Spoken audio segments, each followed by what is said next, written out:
Madame, Monsieur, bonsoir. Dans notre émission ce soir, interview du ministre marocain de l'Agriculture, de la Pêche maritime, du Développement rural et des Eaux et Forêts, Mohamed Sadiqi. Ce sera bien sûr au sujet du programme exceptionnel visant à limiter les effets du manque pluviométrique dans notre pays. Car en effet, Sa Majesté le Roi Mohamed VI a donné ses instructions au gouvernement pour débloquer une enveloppe de 10 milliards de dirhams, soit 1/10 du PIB agricole national.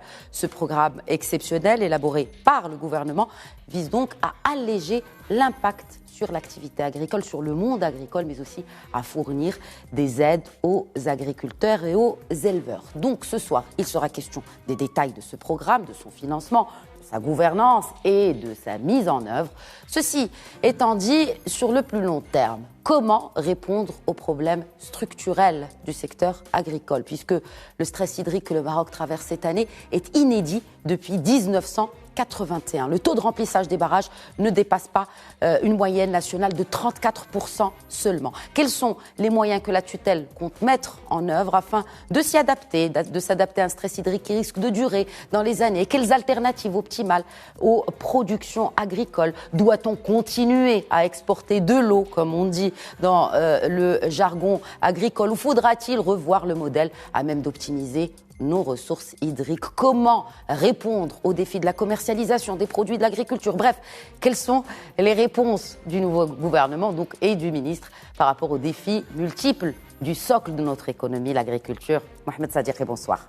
Bonsoir et merci pour l'invitation. Merci à vous de l'accepter et de répondre aux questions de Média TV. Jusqu'à quel point, Monsieur le Ministre, jusqu'à quel point cette campagne agricole est-elle menacée? En chiffres, pouvez-vous nous donner une idée sur l'étendue des dégâts? Alors, d'abord, je dois commencer par dire que c'est une année exceptionnelle.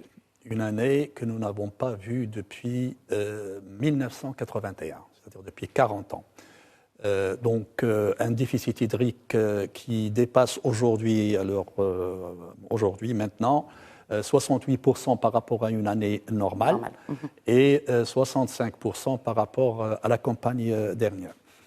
Elle est particulière, cette campagne, parce que nous avons démarré avec une réserve d'eau dans les barrages. Je parle bien des barrages à usage agricole, qui est avec un niveau très bas. Aujourd'hui, les barrages sont à 31%. Je parle des barrages agricoles, parce qu'ils sont pas, la totalité des barrages fait un peu plus, 31%. Mais lorsqu'on exclut les barrages qui alimentent leur herbe et le locos, nous sommes à 12% en moyenne.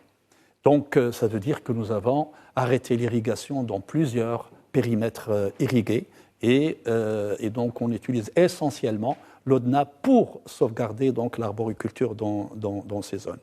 Alors l'impact est visible, très important, sur le couvert végétal de manière globale, particulièrement sur les parcours dans plusieurs régions, surtout les régions du partie sud donc du pays et de l'Est, et puis sur les céréales, essentiellement les cultures céréalières, et puis les cultures d'automne pluviales, notamment les fourrages et les légumineuses, dans les zones, si vous voulez, qui sont très touchées. Donc à part la région de Casablanca-Stade, Rabat, Kenitra, Salé Kenitra et puis Fès-Meknès, évidemment Tanger-Tétouan, l'ouest de la région, le reste est très touché. On n'a pas de chiffres. En fait, cela m'amène, vous avez parlé de céréaliculture, dans le projet de loi, dans la loi de finances, on table sur une production de 80 millions de tonnes, de 80 millions de quintaux de céréales cette année. On en est bien loin, Mohamed Sadiqi. Plus ou moins, est-ce qu'on a des projections sur l'impact sur la production céréalière? Alors, en général, donc les céréales, l'estimation des céréales, la production se fait au mois d'avril. Oui. Évidemment, aujourd'hui, vu l'état, on peut dire déjà, je vous donne quelques chiffres sur l'état des céréales actuellement en place. Nous avons pratiquement 35%, ça fait à peu près 1 200 000 hectares qui sont dans un état satisfaisant. Alors, 27% sont perdus, pratiquement 1 million d'hectares. Nous avons 1,3 million qui sont dans un état, je dirais, médiocre. Donc, c'est cet état qui a été établi hier au niveau donc, national.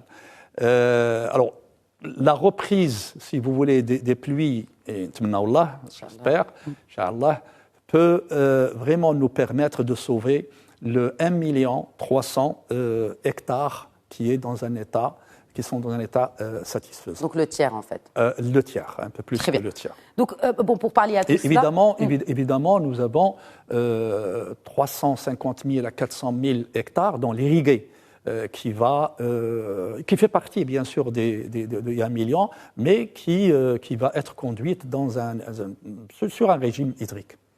Donc, déjà, pour pallier à cela, ce que je disais, c'est qu'on importe déjà et que le gouvernement marocain, pour aussi pallier, parce qu'il y a un autre facteur qui s'ajoute, c'est la cherté des matières premières, notamment le blé sur les marchés internationaux, $290 la tonne l'année dernière, $340 en 2022, sans même comparer aux chiffres de 2020, parce qu'il y a eu quand même une augmentation assez conséquente. Quelques détails, Monsieur le Ministre, sur le mécanisme de compensation à l'importation et à qui profite-t-il? Alors, d'abord, le contexte international est connu aujourd'hui. Il est compliqué depuis plusieurs mois, depuis pratiquement déjà une année. Et on a assisté donc à une augmentation, à une flambée des prix de certains produits agricoles, y compris les céréales. Dû bien sûr à l'énergie, je pense qu'on reviendra à l'énergie, mais aussi à des mauvaises productions dans certaines régions, en plus un certain nombre de perturbations de transport, etc., dans certaines autres régions. Donc, dès le début de son mandat, le gouvernement, la première décision qu'il a prise, c'est la compensation, c'est-à-dire c'est la restitution à l'import. Et donc, c'est-à-dire, comment ça se passe? On restitue le supplément par rapport à un prix de référence qui est de 270 dirhams, donc entrée-sortie port, le quintal. Donc le supplément est supporté par l'État. Donc vous voyez que ça profite à tous les importateurs, à tous les citoyens en réalité. Très bien. Bon, alors, vous avez parlé de perturbations. Il y a bien sûr des perturbations d'ordre sanitaire, comme bien sûr l'impact de la Covid, de production. Il y a aussi les crises politiques. On parle aujourd'hui de la crise ukrainienne. C'est quand même le troisième pays, ou en tout cas c'est le Maroc, le troisième importateur du blé ukrainien. Ce blé-là, son exportation a été suspendue. Oui. Quel impact sur tout simplement l'alimentation du marché national? On ne parle même plus des prix. Oui, alors sur le plan approvisionnement, notre pays a toujours diversifié les sources. Évidemment, c'est en fonction des prix, etc. Mais nous avons une diversification des sources. Nous avons l'Europe, la France en particulier. Nous avons la mer Noire, effectivement, l'Ukraine en particulier, et puis les États-Unis. Alors, cette crise est venue ajouter une couche supplémentaire donc, de stress sur donc, le blé.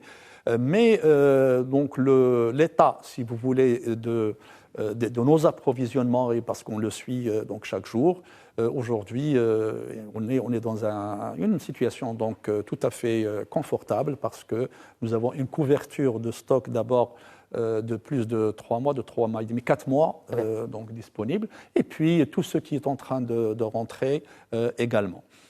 Et puis, bon, cette crise, nous espérons que ça ne va pas continuer. Évidemment, elle a son impact et elle va avoir un impact sur les prix également. Elle va un peu exaspérer un peu les prix. Mais sur ce plan, je dois dire que la stratégie du pays en matière donc d'importation, c'est de diversifier donc les marchés. Et aujourd'hui, sur le plan de l'approvisionnement, il n'y a pas d'inquiétude. Très bien. Nous allons peut-être revenir aussi un peu plus tard, Monsieur le Ministre, sur cette question de céréaliculture, parce qu'elle pose le débat. Elle pose non seulement question, mais elle pose le débat, notamment par rapport à la souveraineté alimentaire. Alors, outre la céréaliculture, pour qu'on rentre dans le vif du sujet, quelles sont les autres filières les plus exposées au stress hydrique? Alors, il y a donc parmi les cultures d'automne qui sont aujourd'hui les plus touchées, nous avons les fourrages et nous avons les légumineuses, essentiellement la fève, la févrole, et puis la lentille qui sont touchées si vous voulez, et surtout dans la partie, comme j'ai dit, la partie sud du pays. Dans les zones irriguées, évidemment, la priorité est donnée à l'arboriculture, aux arbres, pour tout ce qui est donc là où il y a encore de l'eau, et donc on interdit pratiquement les cultures annuelles.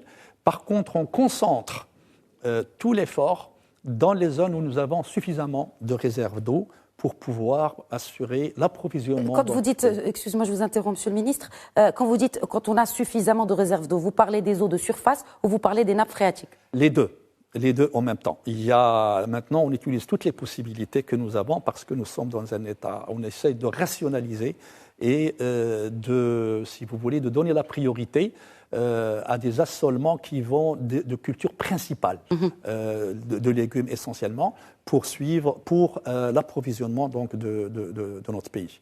Et nous avons un programme spécifique qui est suivi selon une gouvernance spécifique dans les régions, notamment du Rarb, où nous avons plus de 55% de ressources dans les barrages, le Locos également, et puis dans les autres régions, l'eau disponible est prioritairement utilisée pour l'arboriculture, pour sauver donc l'arboriculture, pour qu'elle ne souffre pas, parce que la production de septembre, octobre des agrumes, par exemple, nécessite une irrigation pendant cette période, pendant la période de floraison également. Alors, justement, c'est pour surtout préserver le capital. C'est le premier axe du programme exceptionnel lancé par Sa Majesté le Roi Mohammed VI la semaine dernière. 10 milliards, 10 milliards de dirhams. Quelles sont les premières étapes de la mise en place, de la mise en œuvre de ce programme, Monsieur le Ministre, avant qu'on parle des axes? Alors, d'abord, si vous voulez, ce qui est très important, c'est l'état des lieux et ce sont les besoins, de définir les besoins et de prioriser les actions. Et de savoir où est-ce qu'on doit intervenir donc, en priorité, parce qu'il y a des choses à sauver. Donc pour qu'on puisse, parce que pour reprendre le terme, effectivement, c'est sauver le capital animal et le capital végétal. Vous savez, si on perd un arbre, c'est des années, si vous voulez, qu'on perd. C'est la même chose pour les animaux, c'est le capital de production des éleveurs. Et donc, ce sont les actions les plus urgentes. Et on reviendra donc sur les axes, si vous permettez. Alors, avant de revenir sur les axes, comment sera financé ce programme? Alors, bien sûr, il y a le fonds Hassan II pour le développement économique et social qui contribue pour un montant de 3 milliards de dirhams. Restent les 7. Comment seront-ils financés? Alors, donc, Sa Majesté le Roi, que Dieu l'assiste, a donné donc ses instructions pour que 3 milliards soient financés par le fonds Hassan II de solidarité, et il va financer les aspects qui vont directement aux agriculteurs, aux éleveurs. Je reviendrai là-dessus sur les détails. Nous avons 1 milliard de dirhams d'assurance, assurance multirisque, donc pour un capital de 1 million, c'est-à-dire de 1 milliard, pardon, de 1 milliard de dirhams, pour un capital qui couvre 1 million d'hectares, c'est-à-dire 1 milliard donc de dirhams. Et puis, nous avons la banque. Ce sera l'assurance, ce seront les assurances qui prennent en charge cette partie-là. C'est l'assurance, ça vient de l'assurance parce qu'il y a une contractualisation et il y a bien sûr le ministère, c'est-à-dire l'État, soutient cette assurance de 53 jusqu'à 96% en fonction de la superficie. 96% pour les petits, pour les tout petits, etc. Donc il y a une intervention de l'État à ce niveau. Mais c'est une assurance donc, qui a pris de l'importance au cours du temps. Et aujourd'hui, on est à 1 million d'hectares qui est assuré.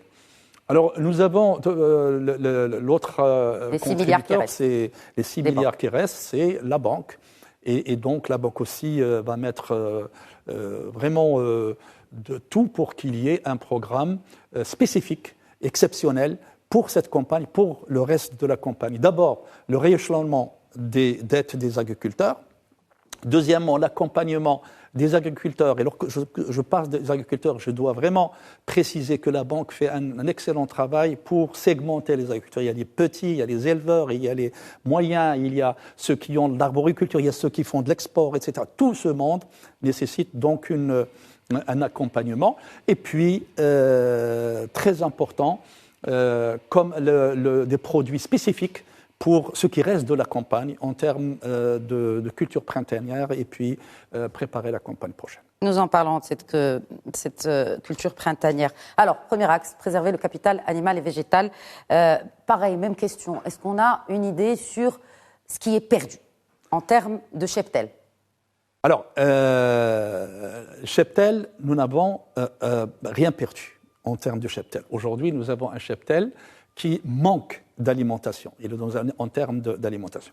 L'état sanitaire est un très bon état sanitaire parce qu'il a été suivi, etc. L'ONSA fait son travail, il y a des interventions par-ci, par-là. Autre chose que je dois préciser, c'est qu'il y a eu des interventions. On n'a pas attendu jusqu'à aujourd'hui, mais il y a eu des interventions. Bon, mais vous n'avez pas communiqué là-dessus, parce que d'ailleurs, souvent c'est revenu. Bon, on n'entend pas vraiment parler des actions du ministère de l'Agriculture. Qu'est-ce qu'on fait? Parce qu'on a vu les prémices de la sécheresse bien avant. Parce que, vous savez, peut-être on n'a pas communiqué, parce que ce sont des actions qui sont, quand on commence la campagne, nous avons des actions totalement routinières et qu'on appuie les régions. Et c'est très localisé, c'est dans des provinces, etc. Donc c'est un programme qui continue. Donc, alors, en termes d'approvisionnement, en orge subventionnée, on ne l'a pas arrêté pratiquement, mais on a Figuig, par exemple, la région de l'oriental de manière globale, Jrada, Marrakech, Rhamna, et puis d'autres régions, la région donc de Dra'at Filalt également. Ce sont des régions qui ont reçu déjà jusqu'à présent 1 million de quintaux depuis le mois d'octobre. Mais c'est éparpillé. Quelle que soit la taille de l'élevage. Quelle que soit la taille de l'élevage, c'est-à-dire qu'il y a une liste qui est établie des éleveurs qui ont besoin, et puis ils achètent l'orge subventionnée, plus les montagnes où chaque année, on approvisionne les montagnes parce qu'il y a la vague de froid, donc où il y a un soutien de l'État aux éleveurs dans cette région. Donc l'élevage est en bonne santé. L'élevage, nous avons 27 millions de têtes aujourd'hui de bovins et de caprins, 3 millions donc le cheptel bovin, et puis 200 000 donc de camelins. Aujourd'hui, l'urgence c'est quoi? L'urgence c'est que justement qu'on ne laisse pas donc le cheptel souffrir. Aujourd'hui, il est dans un état qui va passer à un état critique dans certaines régions. Donc c'est pour ça que ce programme d'envergure va intervenir pour apporter l'alimentation et l'eau. Décapitalisation, il n'y a pas. Si vous parlez que le cheptel il est intact, donc on ne parle pas d'opération d'abattage pour sauver ce qui peut être sauvé. On parle même de baisse des prix des viandes. Alors, les baisses des prix, la hausse des prix de certains fourrages, etc., ce sont des indicateurs justement qui nous montrent comment il faut intervenir et à quel moment il faut intervenir et où il faut intervenir. Donc aujourd'hui, on a ces indicateurs qui commencent à bouger. C'est pour ça que ça devient urgent d'intervenir. Donc en fait, il n'y a pas eu cette opération de décapitalisation chez plusieurs éleveurs, c'est-à-dire qu'ils abattent les bêtes parce que tout simplement ils n'ont rien à leur donner à... Non. Ce qu'il y a, c'est qu'il y a certaines régions, les éleveurs qui n'arrivent pas à suivre en termes d'alimentation, et ils essayent de vendre, évidemment, de liquider, de vendre. C'est vrai que dans certaines régions, les prix ont baissé par rapport donc au prix normal, mais ça a été exacerbé aussi par la situation actuelle de Covid et les marchés, etc. Donc, juste pour dire que cette intervention, nous avons l'espoir et nous avons, si vous voulez, pratiquement l'habitude de gérer ce genre de choses. L'intervention de l'État à grande échelle va stabiliser les choses en termes donc de prix et en termes donc d'élevage.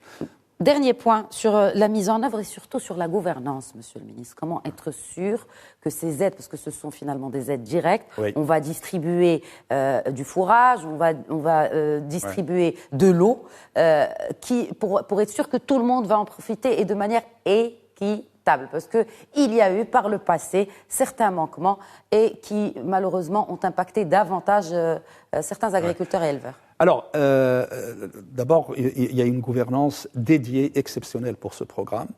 Au niveau de la tutelle, région ?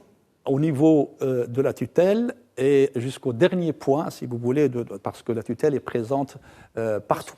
Et donc, nous avons plus la coopération avec le partenariat avec nos collègues et amis au niveau du ministère de l'Intérieur, évidemment sur place. Parce que tout se passe localement et sur place. Donc, il y a sur place, d'abord, on va travailler à guichet ouvert.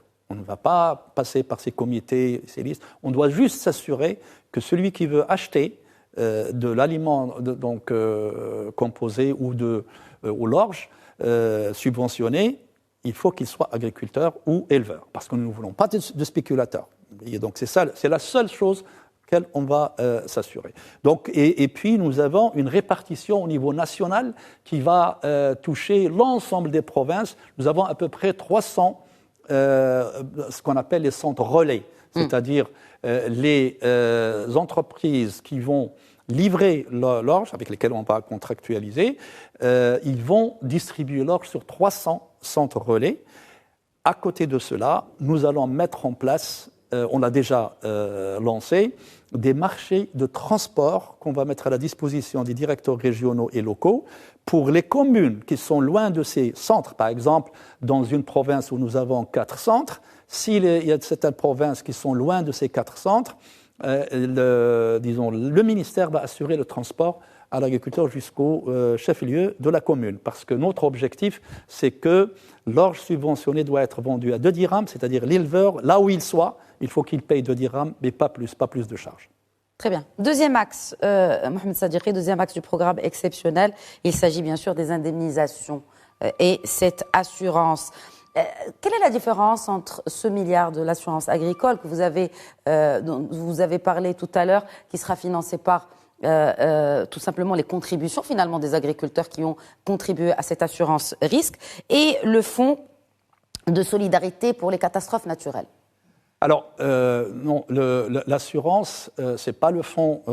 Le fonds ne participe pas à cette assurance. Cette assurance est une assurance que nous avons mise en place dans le cadre du plan Maroc Vert, et on est parti de très peu. On est parti de quelques 200 000 peut-être hectares qui étaient assurés pour arriver à 1 million. Donc l'assurance est rentrée dans la culture des agriculteurs aujourd'hui. Mais l'État, je dois encore le préciser, participe jusqu'à 95-96% de contribution à cette assurance, c'est-à-dire que l'agriculteur paye très peu. Il y a les petits agriculteurs qui payent 20 dirhams, 25 dirhams l'hectare. Donc c'est une assurance, un produit qui a été lancé dans la stratégie justement de faire face à ces changements et à ces aléas dans les zones pluviales. Et donc, chaque année, nous avons des indemnisations en fonction des zones qui sont touchées. Et cette année, donc, nous avons 1 million d'hectares qui, si elle est toute perdue, elle va être totalement indemnisée. Mais il y en aura plus de perdus qu'un million. Qu'en est-il des autres ? Les autres, l'assurance, c'est une assurance, c'est-à-dire il faut que l'agriculteur ait contractualisé cette assurance. Et pour ceux qui ne sont pas contractualisés avec une assurance, parce que là on parle d'1 million, alors que les surfaces agricoles font 9 fois ce chiffre. Oui. Bon, elles ne sont pas toutes, bien sûr, alhamdoulilah, elles ne sont pas toutes impactées par la sécheresse, mais qu'en est-il des autres qui sont impactées, qui ne sont pas contractualisées? Nous avons 3,5 millions aujourd'hui de céréales. Qui était. 1 million est contractualisé. Donc, il y a 2 millions qui n'est pas contractualisé. 2 millions, il n'y aura pas de compensation pour ces... Mais pourquoi ne pas revenir à ce fonds de solidarité contre les catastrophes naturelles? Ça, ce sont des choses qui vont être discutées au niveau du gouvernement. Très bien. Et qui sera indemnisé? Donc, ces gens-là qui sont, bien sûr, assurés, à hauteur de 100%? 100%. Des pertes? Non, pas 100%. L'assurance a une équation. Oui. Vous voyez, nous avons 1 million, juste pour vous donner un chiffre, 1 million d'hectares, 1 milliard de dirhams. Donc, si vous faites la moyenne, c'est pratiquement 1000 dirhams donc, par hectare. Par hectare. Très bien. Ça, c'est la moyenne. Il y a ceux qui vont avoir plus ou moins en fonction de la catégorie. Et encore une fois, selon la catégorie de l'agriculteur. Selon la catégorie. Et est-ce que les petits agriculteurs ont adhéré à ce programme d'assurance, Monsieur le Ministre? Vous savez, 85 à 90% de cette assurance, c'est les petits agriculteurs, justement. justement.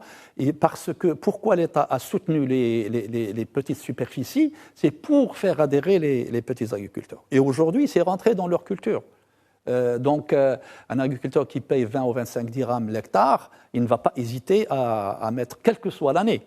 Vous voyez? Et donc, c'est rentré dans la culture et c'est très important. Et dans le cadre de la génération green, l'objectif, c'est d'arriver à 2 500 000 hectares d'ici 2030, en augmentant progressivement donc l'assurance.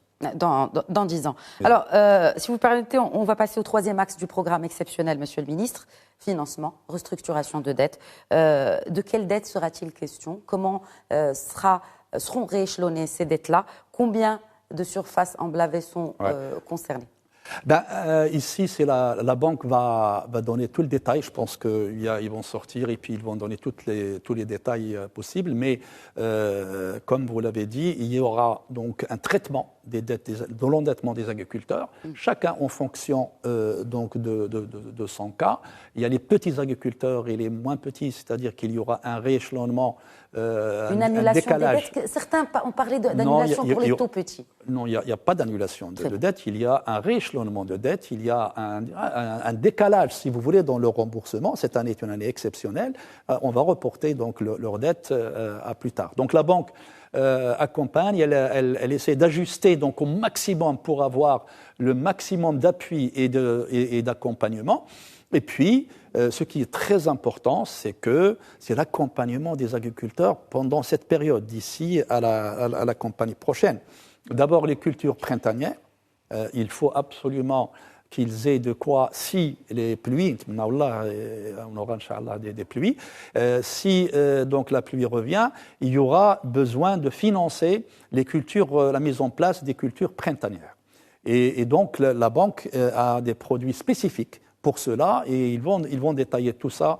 Donc, il y a également l'accompagnement pour l'utilisation de l'eau. Il y a certaines parties, certaines régions, la question des eaux saumâtres qui existent dans des nappes et ils sont très très fréquentes.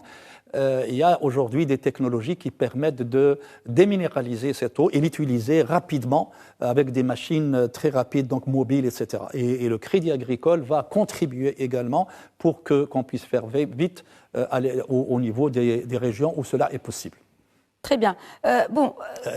Pardon, allez-y, je vous en prie. J'ajoute une chose, c'est que le crédit, il est là également, le Crédit Agricole, enfin la banque, est là également pour ne pas laisser les opérateurs qui approvisionnent avoir donc des problèmes. C'est-à-dire il y a un accompagnement continu pour, vous savez, on a parlé de l'approvisionnement du pays, il faut que tout si vous voulez, toute cette mécanique qui a été mise en place pour gérer cette campagne, il faut que la banque l'accompagne au cas de besoin. Très bien. Bien sûr, il y a d'autres formes de soutien. Est-ce qu'il y a d'autres formes de soutien aux populations rurales? Je parle des familles, comme ce fut le cas par exemple pour la Covid. Non, il n'y a pas on n'est pas dans cet état. Dans cet état d'esprit. Par contre, il y a des appuis à la commercialisation des produits locaux, les coopératives, leur encadrement. Il y a l'encadrement pour accompagner tout le chantier Aourache, qui va bénéficier aux associations, aux coopératives, dans le milieu rural également. Donc il y a tout un ensemble, donc, si vous voulez, d'opérations au cas par cas, région par région, en fonction des activités. L'idée, c'est d'aider les populations locales. Il y a des concertations avec d'autres départements, ce que vous dites. Bien sûr, ça c'est un programme gouvernemental. Donc il y a également l'eau potable qui va être assurée par le ministère de l'Intérieur. Donc il y a des concertations évidemment avec les autres départements qui interviennent. Donc c'est un programme gouvernemental, donc cohérent dans la vision globale. Très bien. Alors, on parle aussi d'un programme. Est-ce qu'on parle aussi d'un programme gouvernemental dans la gestion de l'eau, dans comment s'adapter au stress hydrique, Monsieur le Ministre? Est-ce qu'il y a une concertation avec le département de l'eau en l'occurrence? C'est un problème aujourd'hui, où j'ai envie de dire, oui, c'est un problème structurel dans notre pays aujourd'hui. C'est un problème structurel et depuis l'avènement du plan Maroc Vert, et je dois le rappeler, c'est très important, 70% de l'investissement de l'État est dans l'économie de l'eau et la mobilisation des eaux. Alors aujourd'hui, nous sommes à 750 000 exactement hectares d'eau irriguée, de superficie irriguée dans les zones irrigués par donc goutte à goutte, donc 700 000. Et l'objectif dans la génération green qui continue cet investissement, c'est d'arriver à 1 million d'hectares sur 1 600 000 que nous avons dans les périmètres irrigués. Et également, nous avons entamé la mobilisation des eaux qui ne sont pas conventionnelles. Et ça, c'est très, très important. Alors, quelles sont ces eaux qui ne sont pas conventionnelles? C'est d'abord le dessalement de l'eau de mer. Aujourd'hui, la station de Chtuka est rentrée en fonctionnement il y a 3 semaines. La ville d'Agadir aujourd'hui est alimentée à partir de l'eau dessalée, totalement. Et 15 000 hectares vont être irrigués à partir de cette station. Et toute la zone donc, de Chtuka va être dans un confort en matière d'alimentation, de sécurité, je dirais, pas de confort, mais de sécurité d'alimentation, donc en eau d'irrigation. Le deuxième projet qui va être lancé incessamment, c'est à Dakhla, avec l'objectif d'irriguer 5 000 hectares. Vous savez, Dakhla, aujourd'hui, nous avons 800 hectares. 800 000, Inch'Allah, dans l'avenir. 800 hectares, je dirais, d'agriculture. Oui. Mais l'objectif, c'est d'arriver à 5 000 hectares avec ce barrage, c'est-à-dire dans 2 ans et demi, on aura 5 000 hectares à Dakhla. Et donc, c'est tout un périmètre qui va être créé, en plus d'alimentation de la ville de Dakhla. Donc, si vous voulez, voilà les stratégies. Et ça, c'est le ministère de l'Agriculture qui a investi dans ces opérations. Aujourd'hui, dans le cadre de l'opération... Parce qu'aussi, l'agriculture, excusez-moi, monsieur le ministre, c'est ce qui pompe le plus d'eau oui. En termes d'utilisation. Bien sûr. Mais sur le chiffre qu'on avance souvent, c'est 80%. Bon, il est sujet à débat, mais en tout cas, beaucoup de l'eau dont nous disposons au Maroc va pour l'agriculture. Donc c'est un peu normal que votre département en prenne en charge. Comme partout au monde. Normal. Comme partout au monde, c'est normal.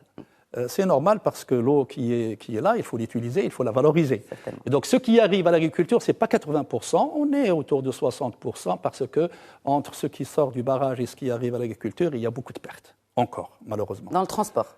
Dans le transport, dans les canaux qui doivent être refaits, etc., etc. Donc la convergence est là. Il y a des discussions effectivement avec les autres départements concernés, mais la génération green, la nouvelle génération, la stratégie sur les 10 ans, place encore la question de l'eau et de la résilience au cœur de son action. Donc ça c'est très très important. Et donc l'eau aujourd'hui, les infrastructures sont là. Aujourd'hui, nous savons faire le dessalement. À quel prix? Maintenant, à des prix très intéressants. Est-ce que le mètre cube est compétitif par rapport à l'eau conventionnelle, l'eau dessalée? Oui, il n'est pas compétitif à Agadir parce que c'est l'énergie qui coûte cher. 2 tiers du prix du mètre cube va pour l'énergie. C'est le coût de l'énergie. À Dakhla, il va coûter à 2 dirhams. Le soleil. Pourquoi? Parce que nous avons mis en place un parc éolien qui est couplé à cette station. Agadir, c'est également ce qu'on va faire dans le futur. On va l'étendre, il faut absolument générer l'énergie renouvelable. Absolument. Donc, la technologie est là. Maintenant, et puis la stratégie de l'État, je pense que c'est ce qui va se passer pour l'alimentation de Casablanca et pour les grandes villes. Ça sera donc la stratégie et les objectifs donc, futurs en matière d'économie d'eau. Alors, donc pour vous, en fait, on a vraiment atteint certains des objectifs du plan Maroc Vert en ce qui concerne la gestion optimale de l'eau dans l'agriculture. Bien sûr. Mais l'eau, la question de l'eau, vous voyez, quand je vous dis, lorsque l'eau arrive à la parcelle de l'agriculteur, je peux vous garantir que nous sommes parmi les meilleurs au monde en matière d'utilisation de cette eau et de sa valorisation. Lorsque le système d'économe en eau est utilisé, c'est-à-dire le goutte à goutte est utilisé. Est-ce que c'est prouvé scientifiquement qu'il est vraiment économe? Bien sûr. Certains scientifiques disent le contraire. Parce qu'ils se trompent d'équation. Je vous le dis parce que je suis scientifique. Je parle aux scientifiques que vous êtes, justement. Se trompe d'équation. Parce que nous avons économisé 2 milliards de mètres cubes, ils pensent que ces 2 milliards sont quelque part stockés. Non, on les a utilisés pour augmenter la productivité. D'où vient la productivité que nous avons? Nous avons intensifié d'abord par hectare. Aujourd'hui, l'agriculteur qui avait une culture sur sa parcelle, il en fait 2 ou 3 par an parce qu'il a l'eau toute l'année. Donc, cette eau nous a permis d'augmenter notre productivité. D'abord en rendement, mais également en volume. Et c'est ça ce qui alimente nos marchés. C'est pour ça que pendant le Covid, on n'a pas eu de problème. Et c'est pour ça que les prix se stabilisent et on essaiera de stabiliser davantage dans le futur, etc. etc. Donc c'est la valorisation de l'eau, si vous voulez. C'est ça ce qui est important. Mais dire que les systèmes sont économes, c'est-à-dire qu'en gros, ils disent qu'on a utilisé plus d'eau. Non, c'est que cette eau, elle est valorisée. Bien sûr, on a augmenté les superficies également, donc on utilise plus, mais elle n'est pas perdue. Vous voyez, c'est ça la différence. Cette eau on ne perd moins d'eau, on valorise mieux l'eau qu'auparavant. Vous parlez des plantations aussi. Ce sont des plantations à forte valeur ajoutée qui valorisent l'eau et qui sont quand même moins aquavores. Est-ce qu'on se dirigerait vers cela, Monsieur le Ministre ? Oui, bien sûr. Les plantations, vous savez, le plan d'assalement, c'est quelque chose d'extrêmement important aussi qui rentre dans le cadre de la gestion de l'eau. Évidemment, il faut utiliser les espèces qui sont moins consommatrices en eau, mais en même temps, il faut voir ce que vous pouvez produire dans une région donnée en fonction des conditions. Et puis, ce que vous pouvez sortir du mètre cube d'eau. Si vous avez une culture, prenons une tomate, vous savez, une tomate, elle vous permet d'abord de faire travailler beaucoup de monde. Donc, c'est l'objectif. Voilà. Et c'est ce mètre cube qui fait travailler, qui augmente, si vous voulez, donc l'emploi. Et puis, la valeur ajoutée, c'est une plante disons, un produit à haute valeur ajoutée, en plus de l'alimentation, donc de l'approvisionnement du marché local. Et donc, le raisonnement, il fait comme ça. Quelle culture me donne le plus, me valorise mieux l'eau, en utilisant avec l'impact sur le développement socio-économique, sur l'export, sur tout le... Quand on dit que, Monsieur le Ministre, quand vous entendez l'expression « on exporte de l'eau au Maroc », cela ne vous...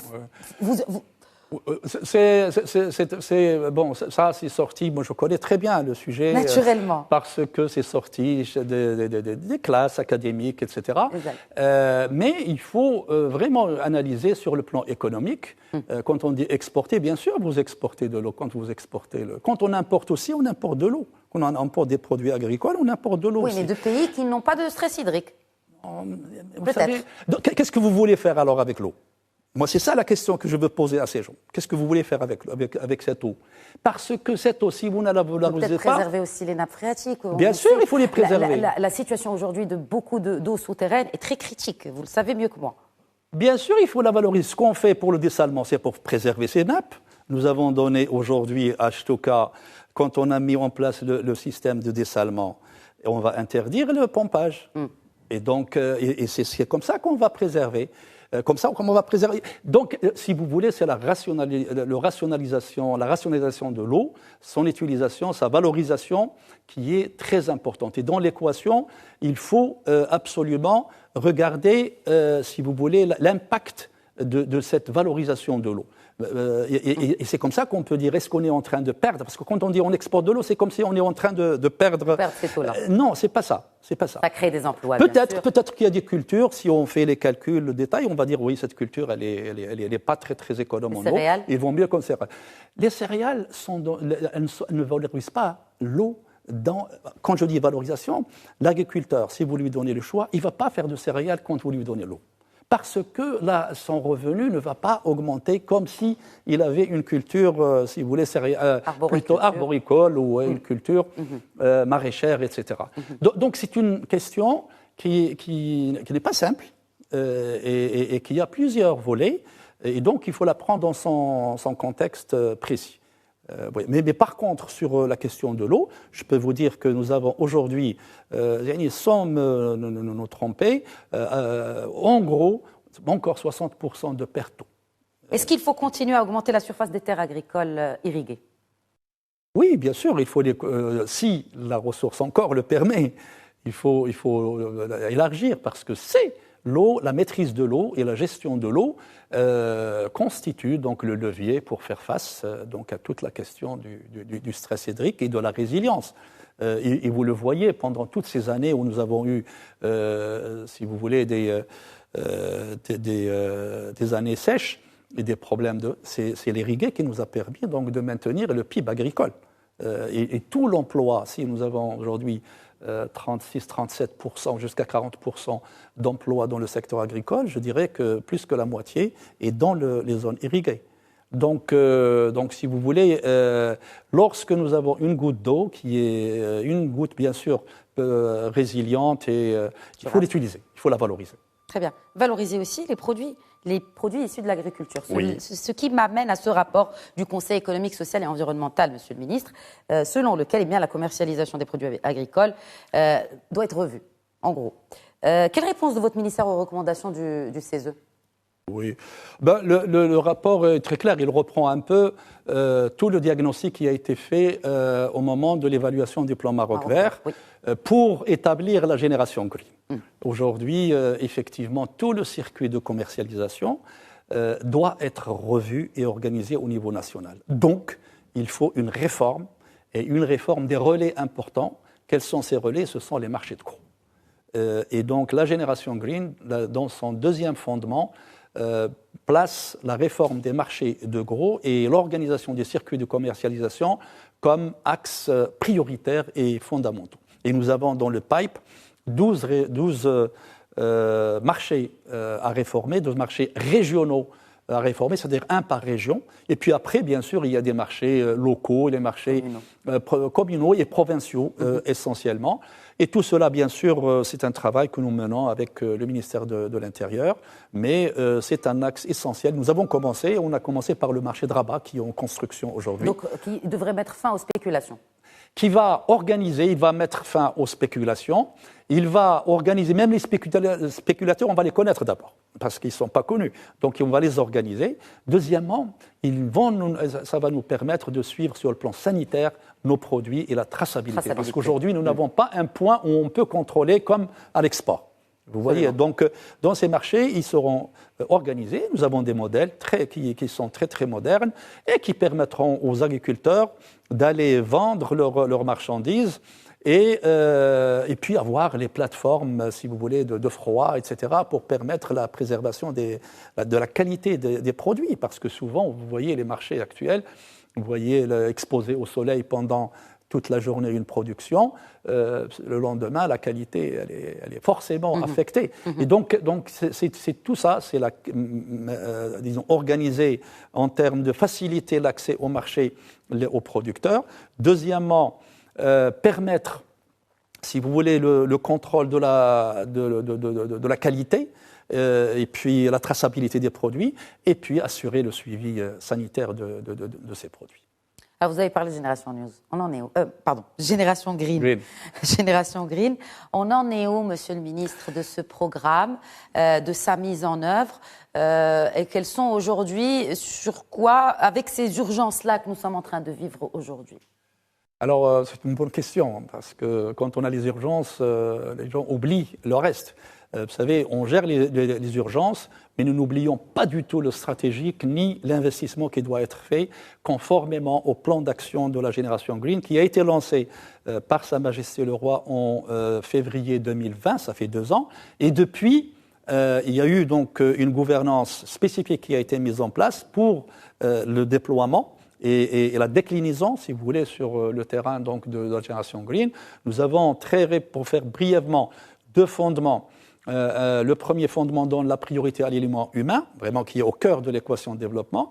Et le deuxième fondement, c'est de pérenniser toute la dynamique du développement agricole et la résilience des chaînes de production. Alors, pour le premier fondement, l'élément humain, au cœur des priorités, doit être vraiment mis, si vous voulez, décliné en termes donc, de création d'une classe moyenne, d'abord, agricole. L'objectif. Comment on crée une classe moyenne agricole ? Alors, il y a plusieurs aspects. Il y a d'abord l'augmentation des revenus des exploitants et des exploitants et des éleveurs, etc. Et puis, il y a tout le côté qu'on ne prenait pas en considération avant, c'est le côté social. D'abord, la couverture sociale qui doit être généralisée pour cette population. Et c'est un chantier donc de grande envergure et que le gouvernement a pris en charge dès donc son installation. Et aujourd'hui, nous avons 1 600 000 agriculteurs qui vont bénéficier de... Pardon, je vous laisse finir parce que vous avez parlé d'un point très important. Et puis, il y a donc cette classe moyenne. La différence avec la classe en ville, c'est que vous avez tout le milieu dans lequel vit le citoyen qui doit être, si vous voulez, mis à niveau et qui doit être attractif pour attirer ces classes moyennes qui augmentent leurs revenus à rester sur place. Et donc, c'est tout le développement rural qui doit accompagner le développement agricole en parallèle. Alors, est-ce qu'il ne faut pas justement, au niveau du gouvernement, activer ce registre national unifié pour justement mieux cibler ces populations-là que l'on veut, ou cette nouvelle classe moyenne que l'on veut créer? C'est en cours, et en plus du registre unifié, il y a le registre agricole, national agricole, qui est en cours, qui est passé au conseil de gouvernement, c'est une loi. Et qui est en cours, disons, d'études au niveau de la deuxième chambre. Et c'est un registre qui va nous permettre de compléter, bien sûr, le registre unifié parce qu'il focalise sur la population, mais le registre agricole, il est total. Il focalise également sur le capital végétal et animal, et ça nous permet justement un meilleur ciblage et des politiques publiques de manière globale, et puis surtout la déclinaison sur le terrain des projets. Alors, si vous permettez, donc... Je vous en prie, on revient à Génération Green, justement. Voilà. Après, nous avons dans cette deuxième axe la création d'emplois pour les jeunes. Nous voulons attirer les jeunes vers le milieu agricole.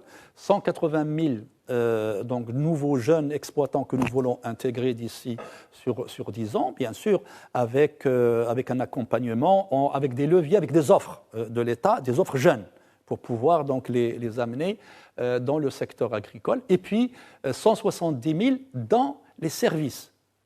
Jusqu'à présent, les services, on ne les comptabilisait pas. Tous les services qui tournent autour de l'écosystème agricole constituent, si vous voulez, un volet extrêmement important d'emploi pour attirer les jeunes, et ça implique tous les outils modernes, basé essentiellement sur la digitalisation,